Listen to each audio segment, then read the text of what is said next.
તબેલામાંથી કોડીનયુક્ત cup સિરપની 1080 બોટલો મળી। તારાપુર તાલુકાના મિલરામપુરા સ્થિત તબેલામાં કોડીન ધરાવતી નશીલી દવાઓનું વેચાણ કરતો શખ્સ ઝડપાયો। પોલીસે NDPS એક્ટ હેઠળ ગુનો નોંધ્યો। તારાપુર તાલુકાના મિલરામપુરા ગામમાં આવેલ મહાદેવ ફળિયામાં રહેતો ઉમેશ ઉર્ફે ભોલો હિંમતભાઈ રાઠોડ પોતાના તબેલામાં ખાસ પરમિટ વગરની કોડીન ધરાવતી નશીલી દવાઓનો જથ્થો ગેરકાયદેસર રાખી છૂટાણ વેચાણ કરતો હોવાની બાતમી આણંદ SOG પોલીસને મળી, જેથી પોલીસની ટીમે તુરંત જ બાતમી મુજબની જગ્યાએ દરોડો પાડ્યો। તે વખતે ત્યાં તબેલામાં ઉમેશ ઉર્ફે ભોલો રાઠોડ ખાટલામાં બેઠો, જેથી પોલીસે આ ઉમેશ ઉર્ફે ભોલા રાઠોડની અટકાયત કરી સ્થળ તપાસ કરી, જેમાં તબેલાની પાછળના ભાગે મૂકેલ જાળના પૂળાના નીચે સંતાડેલ સફેદ પ્લાસ્ટિકના 7 કોથળામાંથી કોડીન ધરાવતી નશીલી દવાઓનો 1080 નંગ બોટલો મળી આવી હતી। પોલીસે નશીલી દવાઓનો જથ્થો કિંમત ₹1,07,280, રોકડા ₹17,180 તથા એક મોબાઈલ કિંમત ₹5,000 મળી કુલ ₹1,29,910નો મુદ્દામાલ જપ્ત કર્યો છે।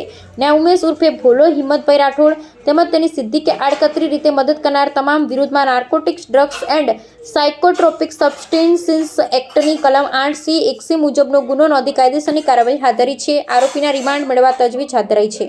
આણંદ જિલ્લાની SOG ટીમ ATS ચાર્ટર અનુસંધાને કામગીરી કરવા બાબતે SOG શાખાના PI AJ Ansari, PSI HR Prajapati ગઈકાલે રાત્રે પેટ્રોલિંગમાં હતા, જે દરમિયાન PSI HR પ્રજાપતિને મળેલી અંગત બાતમીને આધારે તારાપુર તાલુકાના મિલરામપુરા ગામમાં રહેતા ઉમેશભાઈ ઉર્ફે ભોલો હિંમતભાઈ રાઠોડ તેઓ પોતાના તબેલામાં કોડેન ધરાવતી નશાકારક દવાઓ છૂટક વેચાણ કરે છે।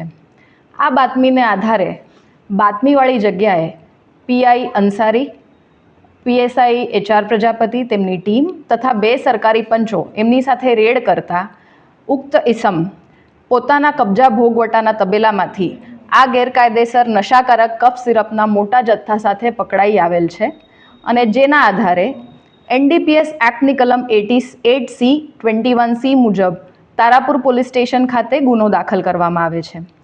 આ રેડમાં કુલ 1080 બોટલ મળી આવી છે, જેની કિંમત છે ₹1,07,280, તેની સાથે રોકડા અને મોબાઈલ ટોટલ ₹1,29,960નો મુદ્દામાલ ગઈકાલે રાત્રે કબજે કરવામાં આવેલ છે।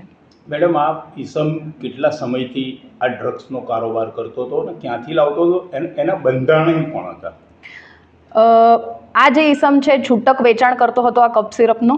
હવે એની સાથે કેટલા લોકો સંકળાયેલા છે, આ ક્યાંથી માલ મેળવતો હતો અને કોને સપ્લાય કરતો હતો, એના માટે આપણે એમની રિમાન્ડની પ્રોસેસ કરેલી છે। જે નશો કરવા માટે કેવી રીતે આ કફ સિરપનો ઉપયોગ થતો હતો? આ કફ સિરપને જનરલી ઠંડા પીણામાં મેળવીને એને પીવામાં આવતું હતું। જે પ્રિસ્ક્રિપ્શન વગેરે જે બોટલો માર્કેટમાં કેવી રીતે પહોંચી શકે, એ બાબતે જ આ તપાસ ચાલુ છે।